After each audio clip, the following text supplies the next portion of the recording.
It is 91,000 damn degrees. I am sitting right next to my air conditioner, right next to it. It is on the lowest temperature on the highest damn speed, okay? 64 degrees, and it's on turbo. What the fuck do I need to put this bitch on? Power Ranger?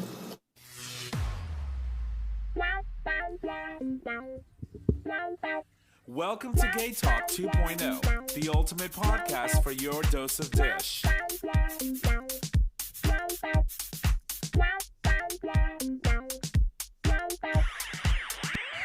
Good evening, ladies and gents, and welcome to another episode of GayTalk 2.0, an LGBT podcast streaming live on Digital Stream Radio, where you can access that live stream by visiting digitalstreamradio.com. My name is Tom, and as always, I'm in the studio with, in the studio today with one today. So say hello. Hey, y'all, Nick or Trish. And that's it. Welcome you all to the dish. It's only Nick and I today. Jay decided that he was going to hop on a plane with his family, go to Tulum, Mexico, and attend a wedding, which is perfectly fine, except he didn't take us. And so therefore... And it looks beautiful. It is gorgeous. We should go to Mexico. I'll take my equipment. We'll do a show. We should always go everywhere, right? It's like just take the mixer and just do a show. Yeah, maybe. What do you think? If I go to Mexico, I'm just going to be in a Mexicoma. A Mexicoma. Oh my God. Yes. I totally agree. No, he's having a great time. He'll join us back next week. Chris, of course, is not here today as well, but he will probably be back here next week. We would hope. We would think. We will see. But we'll find out. We'll find out the mysteries of who will be once the screen goes live. Who do you see in the studio? Who's going to be on Gay Talk today? Oh, the wonders. I call them the 8th wonders of the world. Yeah, it's something, right? Yeah. So how are you, darling? I'm good. I'm good. We're here. We're queer. Stop it. Jinx. Oh, my God. Monsoon. She actually won RuPaul's Drag Race All-Stars. Proud of her. Yeah, she better work. Not that I watched it, I haven't had an opportunity. Yeah, I don't. But I found out that she won, so congratulations to her. Mm-hmm. And we've got some interesting stories, some cool things that are happening in TV and stuff that we're going to be talking about later. But we're just going to talk, start off with what we usually do. Yeah. How was your week? Your 2 weeks. Wait, we weren't here last week. Yeah. So why wasn't I here? Yeah. Oh, I had a board meeting. Yeah. Yeah. Ugh. Well, I wasn't here either, so it wasn't like you were. Oh, It true. wasn't just you. We didn't do a show last week, so it's I'm very proud of you because your elevation to your current position at work is well deserved. He's worked very hard for it, but with that comes responsibilities. It comes with great power comes great responsibility. Oh, Spider-Man. that and Superman, I think. No, that's just Spider-Man. Really? Yeah. What was it that Kal-El's father said to him before he passed? I can't remember. Anyway, so I'm proud of you because, it means that you're growing, and that's always important, right? One wants to continuously always grow in their career and the things that they do and in life. As we get older, we get wiser, and things sort of kind of fall into place. Most of the time. Most of the time. And then you have Chris. Right. Chris, we love you. So that means that, sometimes when things happen, there's a board meeting. Obviously, we love to do the show. We do it, week after week, or at least we try. But then things come up, and when we can't all be in studio, we sort of kind of have to just say, okay, well, today's going to be a day off. And we sort of kind of pivot, and then we come back the next week and pick it right back up. Yeah, and we should address the fact that recently we have been taking more Mondays off. Right. And I personally think, I'm sorry, but I think that's kind of my fault. It is, but I won't tell her that.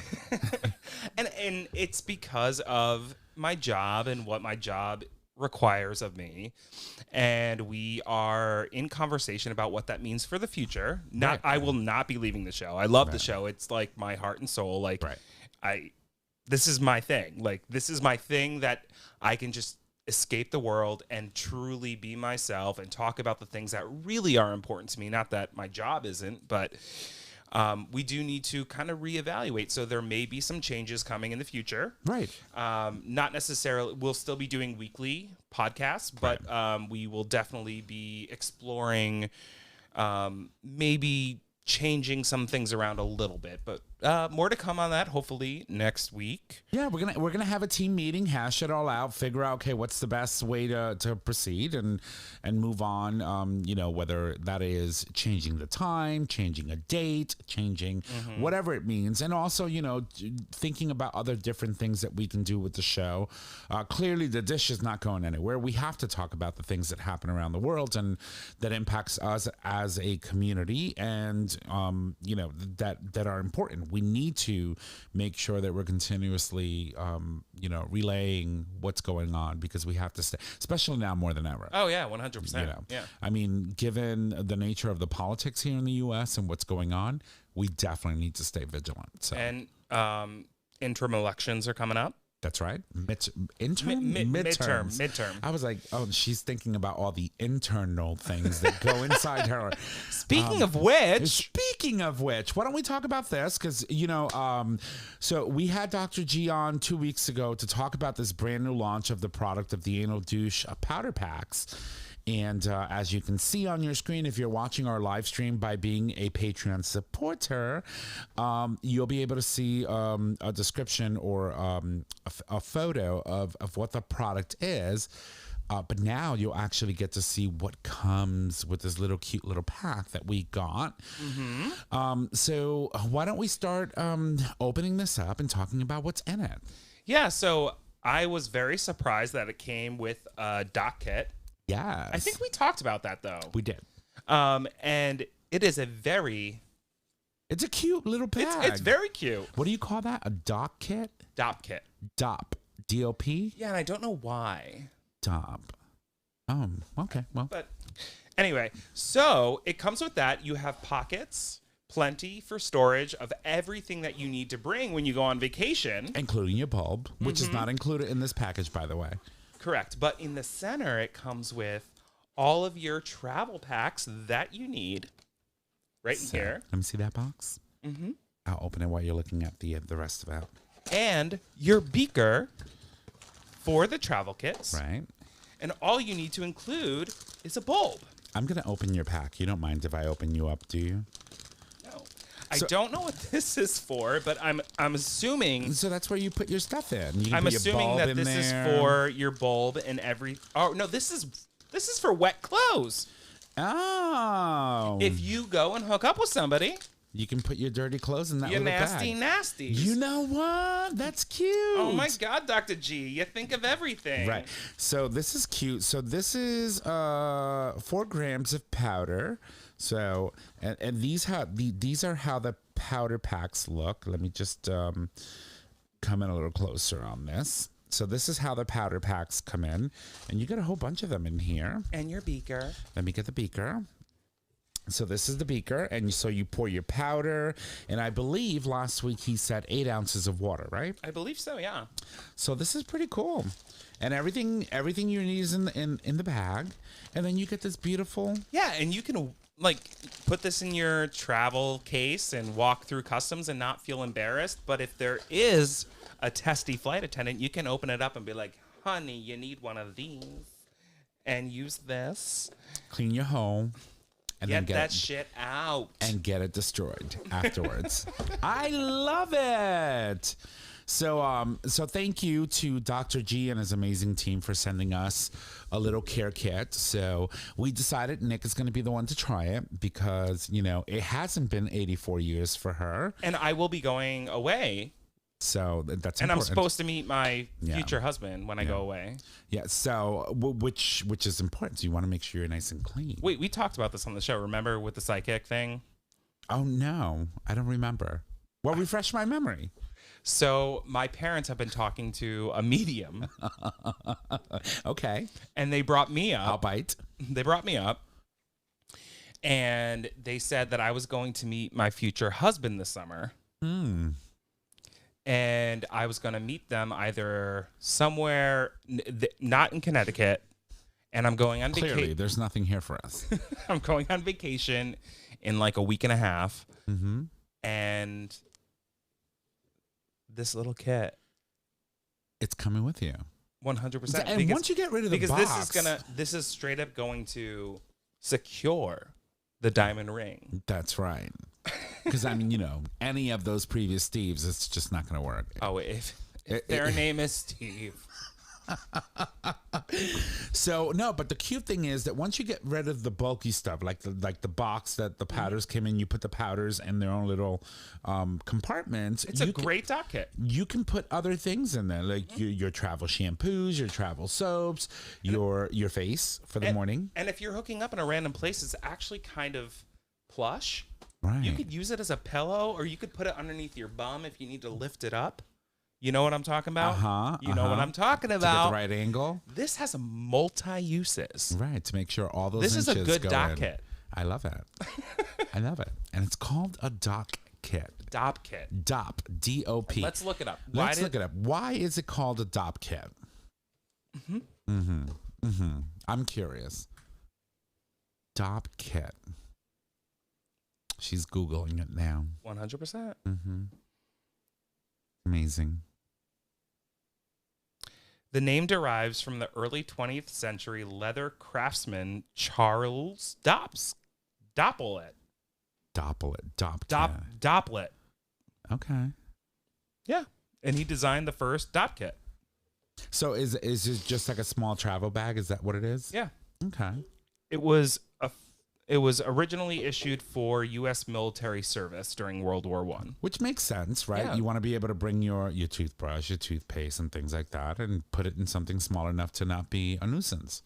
Yeah. So it's called a Dop kit because the guy's name was Dopplet. I wish I could put my cock in a Dop kit. Remember the skit with Wanda Sykes, like the detachable or pussy? Dick in a Box? Dick in a box, right? You put it in a Dop kit. It's like, if you go to a bar and you have no intentions whatsoever of like getting laid or anything, and someone's coming at you strong and you're sort of kind of like not into it, you'd be like, dude, I left my dick at home. Sorry. Yeah. Also, it's an extra layer of protection, like with monkeypox right now. So that's what I wanted to talk about. So, you're going on vacation, you're taking your self-cleansing kit and, your face and everything else that you need to be Nick. Sorry.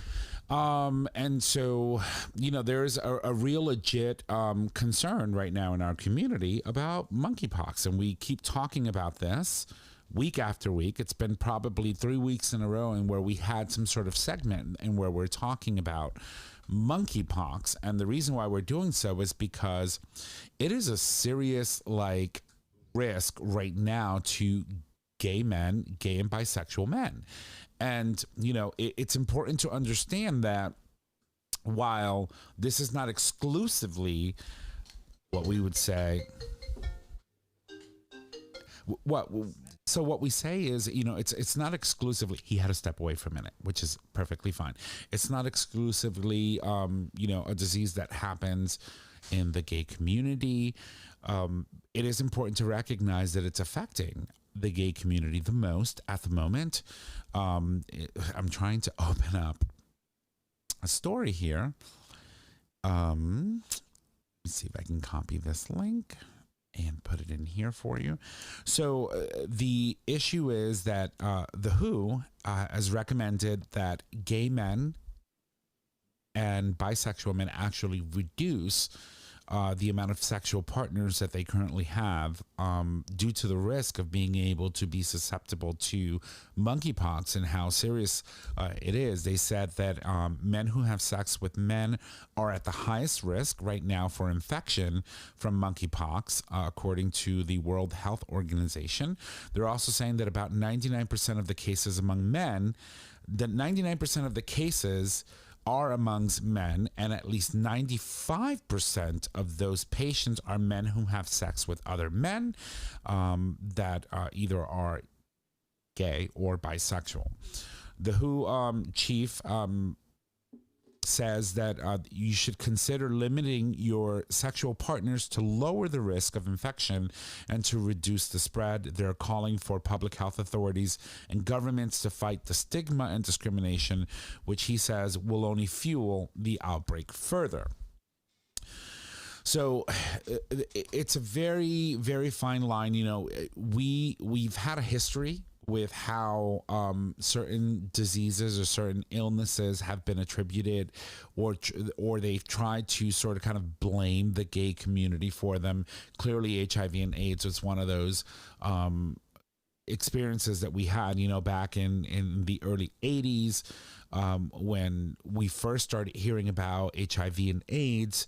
It was called GRID, right? It was associated with the gay community, and people started thinking that, you know, oh, if you're gay, this is what you get, you know, and we've talked about this many times on the show before, in where we always say that, hey, you know, when we're having the conversation with our parents and we're coming out and we're saying, hey, we're openly gay, or I'm bisexual, or whatever the case may be, one of the main concerns for parents initially was, well, you know, if you're gay, then that means that you're going to get AIDS and die, which is not necessarily true. We know now, countless decades later, that it wasn't a disease or an illness that specifically was attributed to the gay community. Anyone can get it. Anyone can be, you know, susceptible to getting HIV and potentially passing it on to their partners. And so we have to walk a very thin line between acknowledging the fact that it is impacting our community 100%. It is. We are right now the subgroup with the highest number of cases reported, but also making sure that people understand that this is not another gay disease. This is not God's wrath on gay people for living in sin, how they like to, you know, say. And so we just have to be very careful. And so, you know, if the WHO is giving us recommendations, I think that government should heed the warning. They should start being able to stockpile, just like we did with COVID, vaccinations that may potentially help in the communities that are affected, and start distributing those immediately to areas that could be potentially impacted and have higher numbers as far as reported cases. Also, I think that community centers in our areas and all over, really, that service the LGBTQ plus community should really start thinking about and pivoting, not forgetting about that COVID just recently happened and that's a thing, but also, you know, trying to get as much information as possible in regards to how we can safeguard ourselves as part of our community to protect ourselves, you know, and I get it. There's a lot of people out there that, you know, make a choice to not wear protection. But in this case, when you're talking about deciding whether or not you prefer to engage partners in a non-protected way, whether you're not using condoms, etc., you are potentially putting yourself at risk. And, you know, the important thing to realize is that monkeypox is not something that is only sexually transmitted. It is transmitted from human to human contact. You could potentially transmit monkeypox if you are sharing, for example, a bed. So we have to be very careful. We have to, you know, do our due diligence, understand the risk that you're putting yourself at when you decide to go out into big events or to places that hold big events and where you would potentially engage someone sexually. And that is a big thing. It is huge in our community. We know that. We have many different celebrations in many different areas.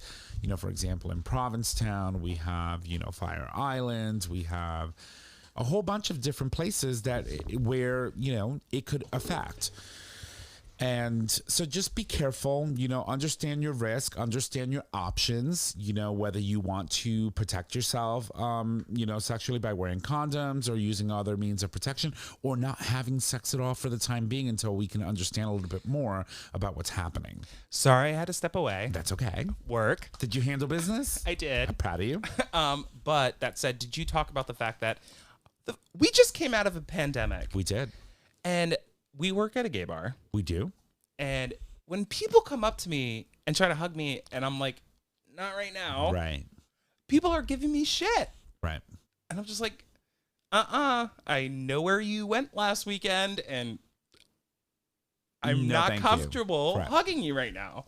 Right. And that's another thing. So understand what your options are, which is basically what I was saying. You stepped away. I was talking about, the comparison to how a lot of people are attributing monkeypox to being an exclusively gay thing because the largest population of people that are being affected right now are gay and bisexual men. This is we're not going to allow this to turn into another grid situation, right? It's not. Yeah. But know your options, right? If you feel that, you're going to be in a space and where a lot of people are congregating, you have a right to make the choice to not engage people physically. Mm-hmm. I love you. I want to be here with you. I'm going to share some time with you, but don't touch me. Don't come near me. Let's be safe. Let's come to an agreement to do things that will keep both you and I safe, because it's not all about keeping you safe, right? When you do things to keep yourself safe, you're also helping others. But at the same time too, like I saw a really good friend this past weekend, and they just stopped by. It wasn't like whatever, but I knew where they were and I know who they are, and he tried to give me a hug and say goodbye. No. And I literally said, I'm going to give it another week. I love you. I'm going to give it another week. But he also doesn't understand that if I were to contract monkeypox, that's probably like a week and a half, 2 weeks where I can't go into the office. Right. And work and do, it affects us. And go on meetings and do the things that I need to do. It's like, if I don't get it from getting laid and I get it from hugging a friend, I'm going to be pissed. I mean, I would be too. I'm not trying to make a joke out of it, but you know what I'm saying. But it's so, but you're right. There's again, I was talking about, for example, you can get monkeypox by laying in a bed with someone who has it, right? So if those little lesions or whatever that pop up that are full of whatever it is, pops and gets on the bed and you roll over that, you can possibly get it, because you can actually get it if you use a public restroom. So I know I'm a little crazy. You are crazy. But I bring Lysol wipes with me. I do too. And I wipe down the toilet seat. I do too. I have like the bottles of, what do you call containers? Yeah. Just like this one. So for all of you who are watching, that I literally, so you see me walking into the office, I'm walking from my desk to the bathroom, and I got this like in a bear hug on and people are like, where are you going? I was like, I'm going to the potty. Yeah. With that in hand? Yes, because clearly you have to take care of yourself. Somebody was laughing at me. So I worked on Saturday night, and at the end of the night, I had to go to the bathroom. I cradle that goddamn thing like I'm walking around with a football. And I went into the bathroom with a roll of paper towels and bleach. And everybody's like, what are you doing? I'm like, I get monkeypox. I'm cleaning that motherfucker before I sit down. I don't blame you. And, if you see, for example... Not that New Haven is rampant right now, but... Right. But the seat covers, how you get those...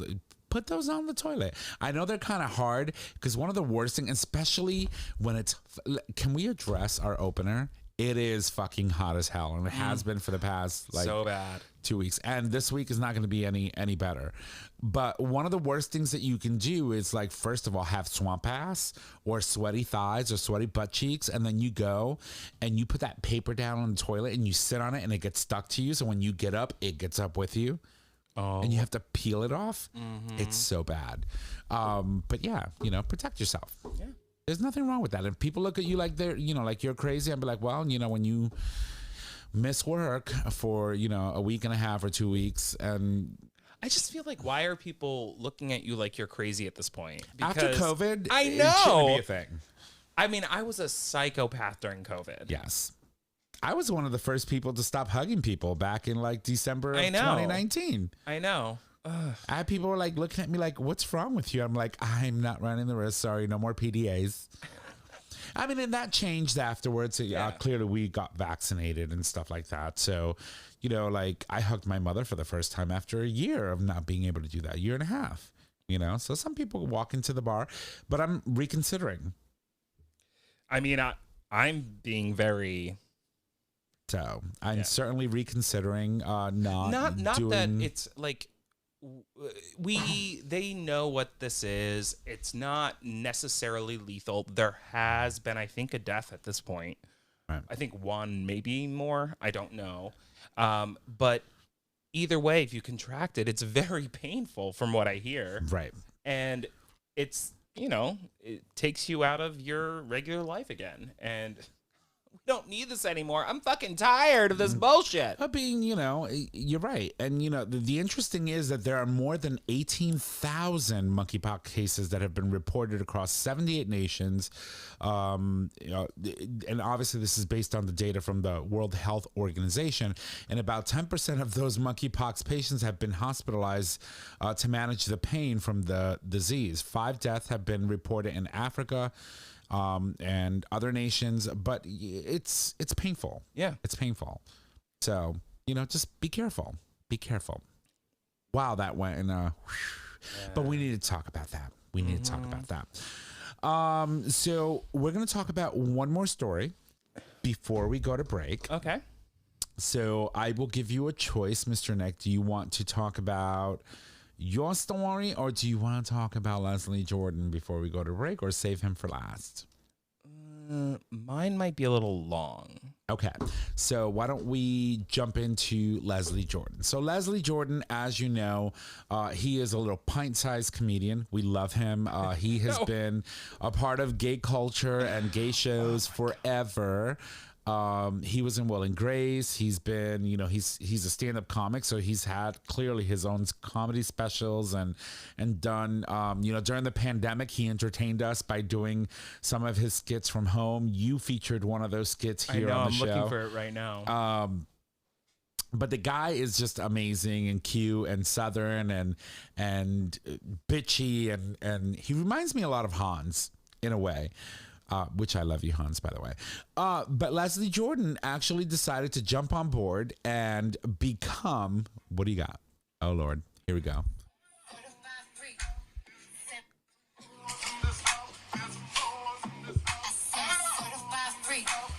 Seven days a week. Wet ass pussy. Come on, get it. Cardi B's new song, Wet Wall. WAP, that's an acronym. Oh, Lord, no. I can't believe it.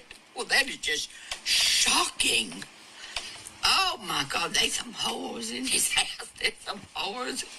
Well, that's right just, here. Oh, my Lord. I guess, well, I don't judge. To each his own. I guess every garbage can has its lid.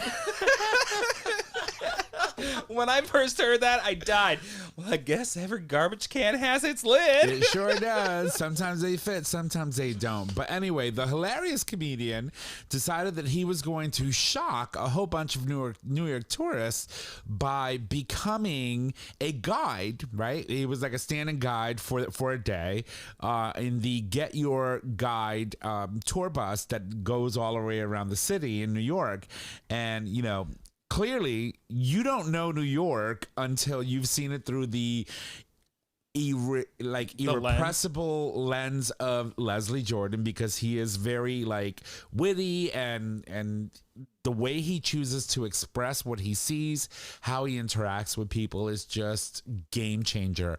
And so a lot of people on this tour guide, on the Get Your Guide tour in New York City, got a big surprise when Leslie Jordan was actually their tour guide. Can you imagine? What would you do if you walked on one of these tour buses and you saw a celebrity that you absolutely love because he's super funny and he's your tour guide? Can you imagine the commentary? Yeah, I don't know. Like driving by the Empire State Building, once upon a time, I had a boyfriend that had it just as big, but then, of course, came something bigger, and so I had to let it go and move on, right? Because at one point in time in history, the Empire State Building was the tallest building in the world.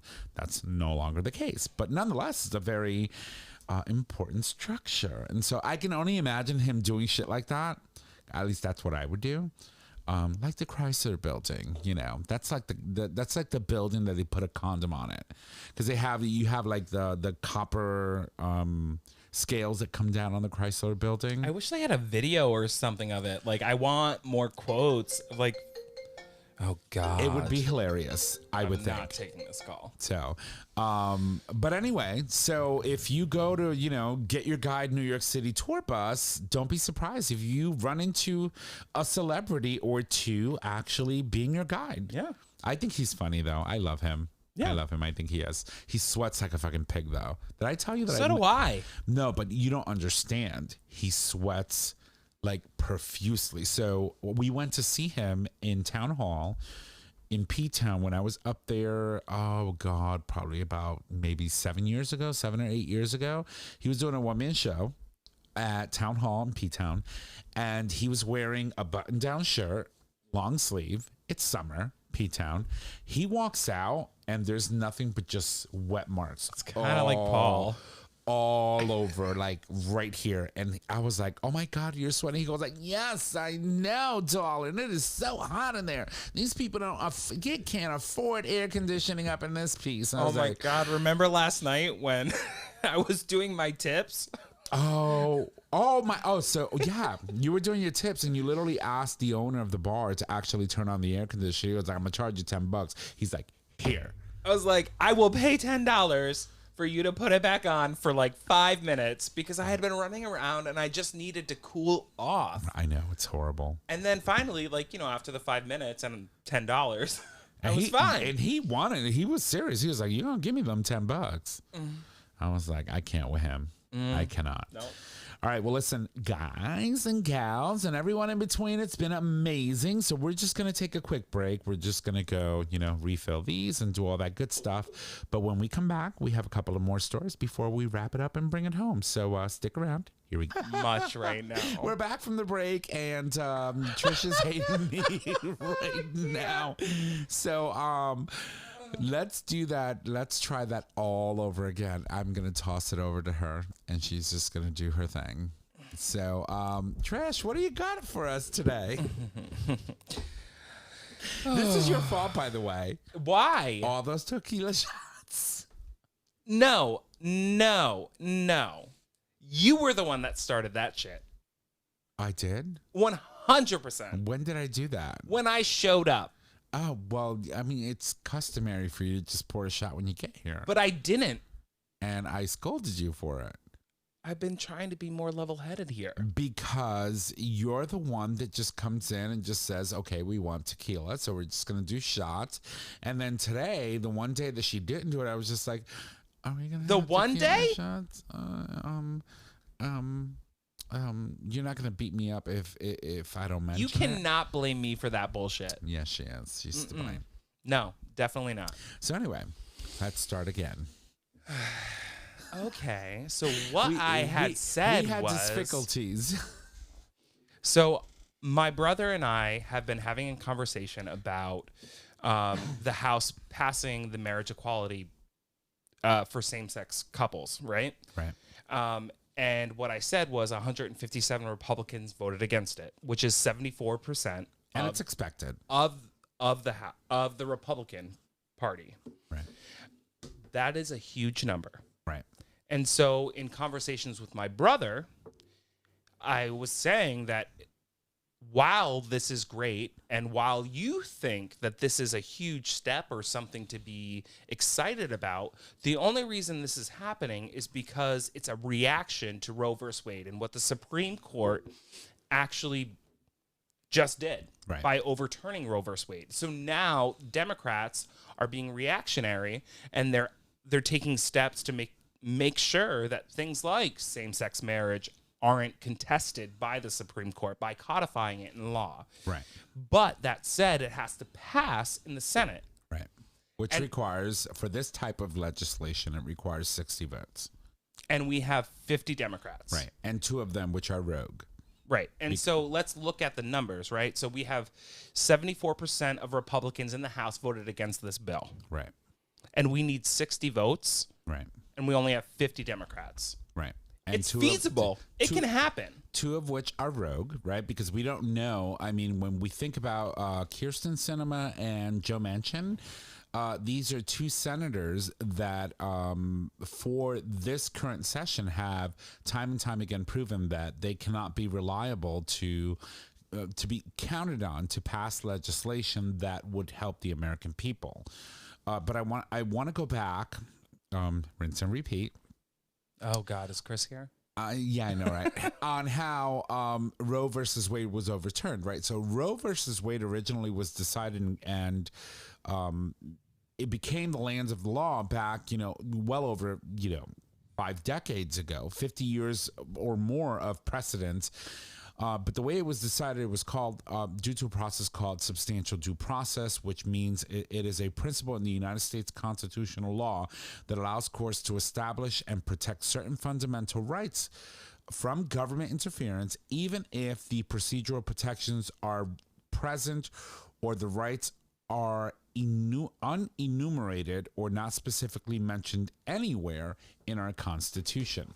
So the fact that Roe was overturned, what that means is that all of the cases that were decided at the Supreme Court, including Obergefell versus Hodge, Lovett versus, Virginia, the decision that legalized contraception in the U.S., and any other decision that was decided with that legal judicial process would mean they're at risk because we just overturned Roe v. Wade. Mm-hmm. And so in order for us to not have the impact that Roe v. Wade has had in the wake of its overturning, we would have to make sure that it's codified into law, which, by the way, Congress is still actively doing or trying to do with Roe v. Wade. And so the House passing, like you said, this unprecedented legislation still requires that the Senate act. And if they don't, we are left at the mercy. Act,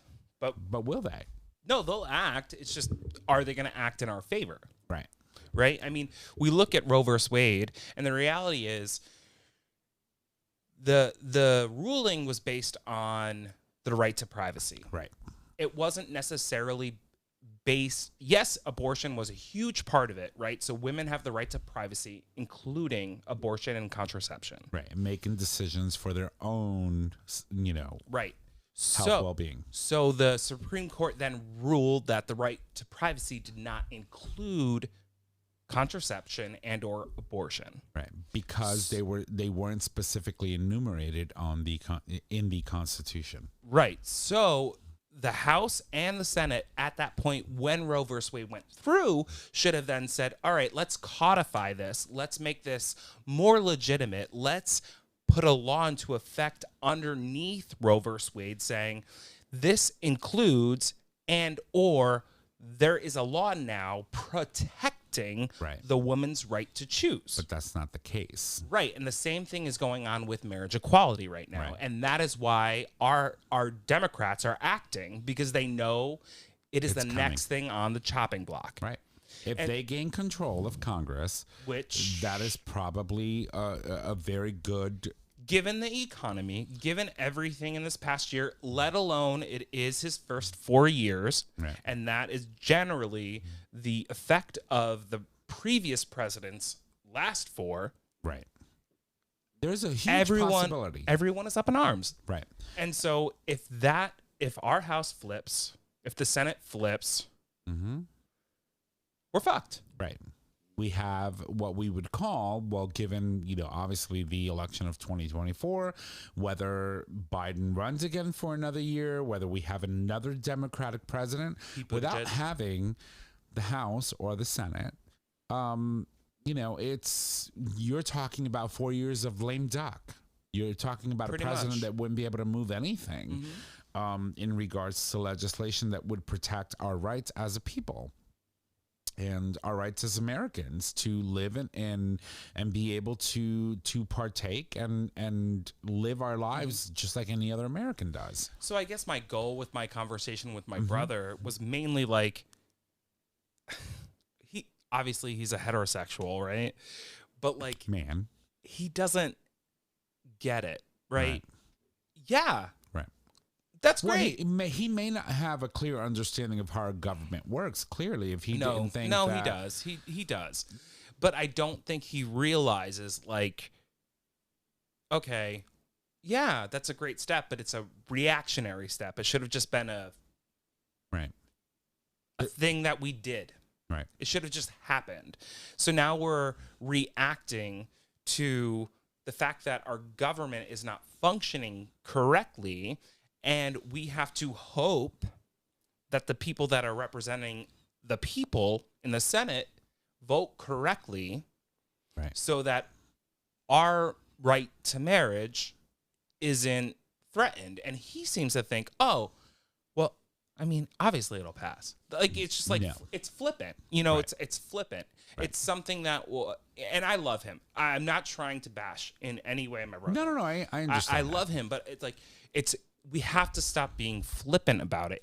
And if you're an ally, and if you're a brother or a sister of somebody within the community, like, you have to listen. You can't be flippant, because the reality is, it's been what, 7 years? 7 years, and This it's past already June. under attack. Right. So we need to come together. And the right to abortion stood for 50 plus years. Right. And like, it's scary to think that like we have to be so reactionary, and people like my brother think like, oh, well, why are we worrying about it? It'll pass. Well, we should. That's the thing. You know what? Yeah. What's interesting about all of this, the fact that substantial due process was also used to decide Lovett versus Virginia, which granted justices like, my God, I'm having a blank here. Yeah, I don't know where you're going. What's his name? He's the Clarence Thomas? Clarence Thomas, thank you. Which allowed Clarence Thomas to actually marry a white woman in this country. Oh, that's the only thing that's not under That attack. was not mentioned, that was not brought up, which was also decided with the substantial due process judiciary, like judicial concept, right? And can I say, Yes. as a white guy, Mm-hmm. and I probably will get backlash for this, but as a white guy, I had a conversation with, a person of color about this, and he was like, I didn't even bring it up, and he said, but did you notice the one thing he didn't attack? Right. And I was like, yeah, but I didn't want to bring it up.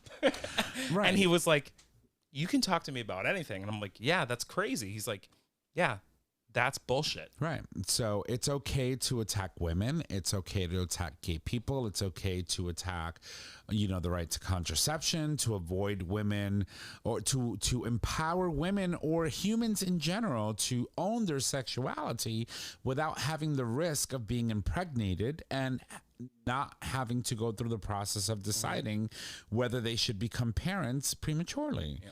Right. The right to decide, the right to privacy, the right to make your own decisions. All of these cases have that in common, right? And the one that wasn't mentioned in this leaked, preliminary decision was Lovett versus Virginia. Well, that wasn't a decision. It was his agenda, his personal agenda. Well, you got to understand that the person that actually wrote the preliminary decision wasn't Clarence Thomas. It was actually another justice that did that. And it leaked. And that's how we knew that Roe v. it was Wade. Amy Cody Barrett, wasn't it? No, it was not. It was actually one of the, I can't remember. I'm not going to say it was Alito. Who just retired that allowed Ketanji Jackson Brown to elevate to the court. Don't put me on the spot. I'm not Chris. I'm sorry. So anyway, so it was a justice who actually wrote a preliminary decision that wasn't supposed to be public, and it leaked. That's how we knew that Roe v. Wade was coming down the pike, that it was actually going to be overturned. And all we were waiting for was the session to finish in June. As with any other, yearly session, it ends in June. The new session picks back up in September. And then it was made official that Roe v. Wade was overturned. And it was a sad day in America, and it still is a sad day in America. Mm-hmm. And, we as a community have to be very vigilant. It will happen. I think that if one of the not 34 states that decided to codify, if the Senate doesn't pass it, right, it's under attack. It's in jeopardy of being overturned, mm-hmm. and it's scary. Yeah, and it really is. And whether or not, I know you've several times you've talked about the fact that you may not want to get married. You may not ever want that for your life. I sort of do. If it happens, it happens. Great. She wants that ring. Mainly, I want the ring. Clearly. I already picked it out. I know. Yeah, I know. It's from Tiffany's, so save your pennies. No, it's from David Yurman. Oh, okay. Well, definitely save your pennies. But that said, it's now I lost track of my thoughts. That said, you picked out your wedding ring. That said. Oh, no. That said, if we lose that right, mm-hmm. whether we want it or not, we are less than. Right. We're still, just like women now, are second-class citizens. And think of the implications. Right now, if you get married to a spouse in the U.S., because it is legal to marry someone, your marriage will become invalidated. Your benefits, for example, your federal benefits, to be able to collect, for example. It depends on what state you live in. Well, you get benefits at the state level. If the federal government decides that marriage equality is not a thing, you don't have a right to. That's not true. If the state has passed it, the federal government should recognize it. The states that don't is different. Not necessarily. Not necessarily. You have to understand how it works. So, because the problem then becomes, if you live in Connecticut that has marriage equality and it's legal, right? And you have all these rights because you live in the state of Connecticut as an individual state who supports marriage equality, who believes that as an individual you are entitled to federal benefits that you would because of your spouse, and then you move to a state that does not acknowledge marriage equality. What happens to your benefits? How does the federal government then decide whether or not you're entitled to them? When now you live in a jurisdiction that does not recognize your marriage as it being legal. So it's, when before marriage equality, mm-hmm. because we were doing this before marriage equality. We had civil unions. But I remember talking about this and I remember figuring it out. But I have to go back because honestly, I know that if you get married, there's something about getting married in a state where it's legal and then moving somewhere else. Right. But I can't remember what it was. So the thing is that with the overturn of DOMA, right, the Defense of Marriage Act, mm-hmm. it made it legally at the federal level. It made it legally for you to be able to be entitled to federal benefits in any state that you lived in, right? And so if you overturn marriage equality, right, we say that Windsor versus I think she actually sued the federal government because of the taxes that she was made to pay in California, the estate tax based on her partner's departure. But she legally argued that, why do I have to pay these inheritance taxes when she wasn't legally my spouse in your eyes, right? That was the whole argument behind, Judith Windsor. And then you have Obergefell and versus Hodge, and all of these were made the ability to actually get federal benefits, Social Security, things, being able to make decisions for your spouse, last rights and things. That's why people are actually saying, if you live in a state that supports marriage equality, make sure that you have your wills updated so that you know exactly what it is that you want to happen.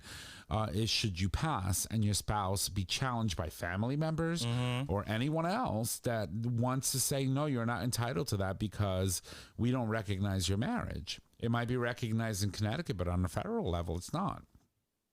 That's why it's very important to do that. And that's why I think that the Senate passing this bill is critical to letting the judicial branch know that regardless of what they decide, we're still going to be protected. This is why it's important for you to actually know who you're voting for, know the fact that we have a midterm election coming up, and in 2 years after that, we have a presidential election coming. You need to make sure that you understand where your politicians stand on all of these stances, because not only do you have to ensure that we have some sort of resolution at the federal level, you got to understand what's happening locally as well at state level, because it is going to be a shit show if you have to sit there and juggle the it's valid here, but it's not valid here, because you just never know. You know, if you have an ailing parent that lives in Florida and you don't have to sell your house in Connecticut, in a state where your marriage is legal, and move to Florida, where right now our LGBTQ rights are being attacked in every direction possible, there is a potential that if something were to happen to you in Florida, your partner would not be entitled to all the things that he earned in being in a committed relationship and building a life together. Yeah. And that sucks. Yeah. It really does. So, you know, just be prepared, but also be active. Yeah. That's a tough story. It's intense, but I go back to how important this, legislation is, but at the same time, and how, I want it to pass in the Senate, and how I really implore our, advocates and the people that are our allies to try to deepen their understanding as to why we might question and or push the narrative and or push the question of, but why, and or like it's almost like this fear. Like right. Now we're at this place where we're almost fearful, right? We're like, thank you, I think this is a great article, but I want you to understand that this is why I'm saying this to you. Right. And it's coming from a place of, I might lose something I finally gained. Right. And when where does that come from? Comes from a place of not only fear, but a place of understanding how oppression works. We have been a people that have been oppressed for so long that when we gain something, when we finally say we're here, there's no way in hell that we're going to allow it to go back. No. And I will tell you, if marriage equality were to be... it would be a shit show. ...reversed or overturned at the Supreme Court, you know that gay people and people in our community organize well. Mm-hmm. And it's going to be huge. It's going to be a huge fight. Yeah, and the last point I'll make is the fact that Roe versus Wade, as we know, was overturned. Mm-hmm. And there are states in which you can still get contraception and have legal abortions. But Roe versus Wade creates an environment in which women actually may suffer their lives. Right. They may lose their lives because they have an ectopic pregnancy. Right. Or forced to carry. Or whatever it is. And they have no protections, or they don't have time to get to another state to have an abortion if they need it. When it comes to marriage equality, it's very important, and we need to fight for it. But lives are technically on the line, because it will create an environment where people don't feel welcomed or loved or respected, and we will see a suicide rate that spikes once again, right, as it already is. But I think that they're both equally as important, but I don't want to take away from Roe versus Wade, because right, I think it's so important that these women get the health care that they need if needed, and that's what they want. Right. And I just wanted to make a point to say we should support. Yeah. And the reason being, the most important reason being, is because we clearly, as a community, understand firsthand what it's like to not be able to be looked at with respect, dignity, and be able to be full citizens of this nation. We know it. And the fact that they got to experience that for 50 years and have it ripped right under them, it is our duty and our responsibility as fellow humans and as fellow individuals who have suffered the indifferences of humankind, which is a very like oxymoron to say humankind, because there's a lot of unkindness in this world, but to suffer the indifferences of the human race inflicted on those, by those who believe different than you. No, you're to suffer from those in power who have religious and or political beliefs that go against your human rights, right, is not okay. It's not okay. And so if you can, if you find it in your spare time to support our women that are going through hell, because there is no doubt that as a gay man, most of my supporters early on, most of my friends, most of the people that got me through my tough years were women. We need to step up for them. Yeah. We need to be there for them, just like they were. And they will be for us. Right. So, interesting. But thank you. That was a great conversation. All right. Okay. So, that was a tough discussion. Before we let you go and wrap it up for the evening, I just want to say that there are a lot of really great shows coming up. And House of the Dragon, will arrive in 3 weeks. I'm super excited because, I'm a big Game of Thrones fan. Get ready for that, everybody. And it's going to be intense and, dragons and fire and blood and all that good stuff. I'm reading the book and I'm like completely... Hans, I'm actually reading a book. It's amazing. Actually, I'm still listening to it, but it's great. But I wanted to talk about another thing. So, back in the 90s, there was a movie which ironically was one of the best, I think, roles that Madonna ever played in a movie, because I didn't think she was a good actress at all. I forgot she was in that movie. She was. So, I mean, I liked her in Evita and then in A League of Their Own, right? Which starred Tom Hanks, Gina Davis, Madonna, Rosie O'Donnell. There was a lot of other amazing characters in this, but it tracked a group of women that when the war called their men to service, they were left behind to work, right? To work and take over America's best pastime, and they formed a national professional women's baseball league, and that's what A League of Their Own basically chronicles. And so it's interesting and amazing because I love the movie. I love, for example, Rosie O'Donnell's character was my favorite. Madonna was great too, but Gina Davis was just incredible in that. But they have a series coming out. And so the series obviously is going to throw, their own rules out the door. And, in the 90s, we really didn't touch about, the fact that a lot of the members of the professional women's baseball league may or may not have been part of the community. And so they were afraid to showcase that back then. This series is I feel like they did, but it was very... Right, like Rosie O'Donnell's character was just sort of but they made her dance with boys and blah, blah, blah. And, she was just like, I don't really care about it, but, they're giving me attention, so hey. But that's not what this is. And it looks really good. So I will tell you that we're going to post the trailer for it on tonight's post. Go watch it. I'm excited about it. It's got, I can't recall if I ever saw a black person in the original. I don't think so. I don't think so. I don't think any of the baseball, women that were playing were people of color. But this series, not the same thing. And so therefore it allows us to see ourselves on screen and have a little bit more representation and see what it truly could have been like when people who may be or may not be part of the community get an opportunity to actually shine in the spotlight. And I think it's going to be great. Yeah. So, No, I think it'll be great.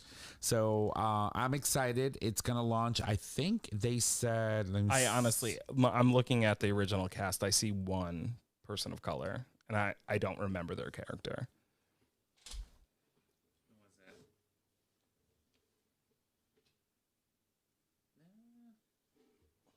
What's the name of the character that she played? Oh, wait, no. This is the series? Whatever, it doesn't matter. But. Yeah. So, well, before we leave everybody, right, there is another show that everybody should watch, which is Uncoupled. Uncoupled. Explain. So Neil Patrick Harris stars in Uncoupled on Netflix. I think it's an 8-series show, but it is pretty much about a gay couple that spent, I think, 17 or 20 years together, and then all of a sudden, one of them leaves.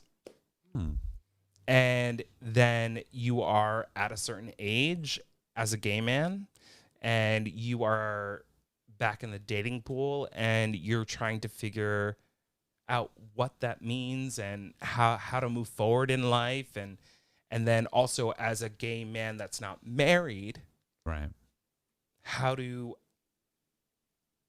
keep your apartment, right, or your friends. It's touching, it's funny, it's poignant, and it's Neil Patrick Harris. He always and does it's a Neil really Patrick good job. Harris. It's a wonderful series, and I feel like everybody should. Is check it already out, or is it premiering or coming out? It's out. I binged it. It's done. Yeah, it's great. Yeah, she watched that. So that's available. What you said on Netflix? Netflix. All right, cool.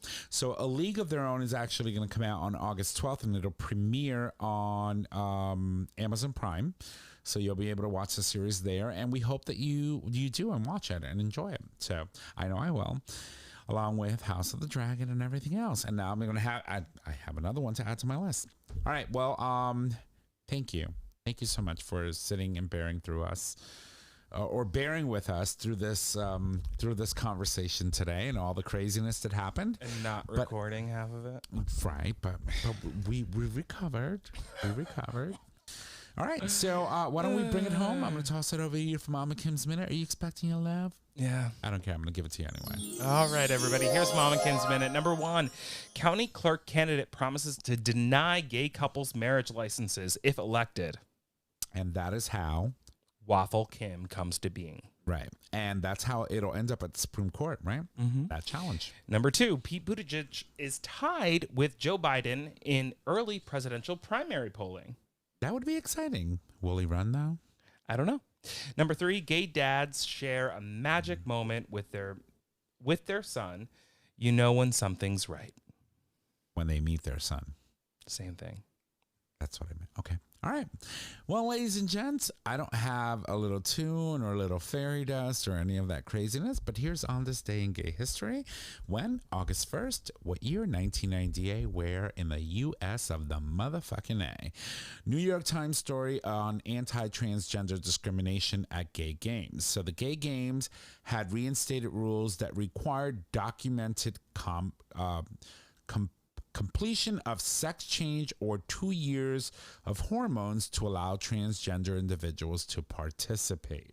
So basically, it just meant that, you had to jump through hoops like a circus poodle on fire to be able to participate in the gay games if you were a member of the community that happens to be transgender, which is kind of crazy. Yeah. 1998, it was only literally 13 years ago. I mean, we're still talking about it today. Okay, well, that's what it is. All right, well, ladies and gents, I want to thank you all for joining us on today's show. If you love the show, make sure that you go subscribe, rate, and review on your favorite podcasting service, allowing you, our listeners, to subscribe to the show and do all that good stuff. And, you can always go to our website and listen to the show as well. So you can also support us on Patreon, which allows you, our listeners, to support the show with a monetary donation, which we collect monthly and can be in any denomination of $1 or more. And is it still me? Yeah. Oh, God. You got a lot today. All right. And or you can just let me go. All right. Well, here's Nick with his weekly reminder on future methods. So let me give her some love. Thank you. All right, everybody. Get the future method today. Each time you clean out with water or enemas, delicate tissues are harmed and cells are damaged, increasing chances of injury and or STDs. The first of its kind doctor-developed formula gently cleanses before you play without hurting your bum. Visit futuremethod.com to purchase your life-changing bum cleanser today. Water. I said water. But now you have the powder too. Yeah, I know. So I need the water and the powder to mix it all together and get your tushy on point. All right. Oh God, our show is available on our website, GayTalk2.0.com. Wait, hold on. Oh, wait. Should we put a rubber on it, a dental dam on it, we're a gonna ring need to on put it? a bodysuit on it because monkeypox is real. Cellophane. All right. All right. Well, our show is available on our website, GayTalk2.0.com, under audio podcast. It is also available as a free download on Apple Podcasts, Google Podcasts, and Stitcher Radio. You can find us on social media, Facebook, GayTalk 2.0, Instagram, GayTalk 2.0, Twitter at GayTalk20. You can email us at GayTalk2.0 at GayTalk20.com. Tom, close us out. All right. And if you need to reach out to us, just go to our website, GayTalk20.com. Contact us. Boom. He, him, that one, all of us. Send us a message. We love you all. You can also call us 334-GAY-TALK if you need all those digits because, your phone doesn't have all those little letters on it. It is 334-429-8255. Don't forget, we do stream live on digitalstreamradio.com, and we'd love for you to join us whenever you can, or you can listen after we publish the show on Apple Podcasts, Google Podcasts, and all those other amazing places. So thank you all so much for joining us tonight. We love you, and y'all have a good night. Bye!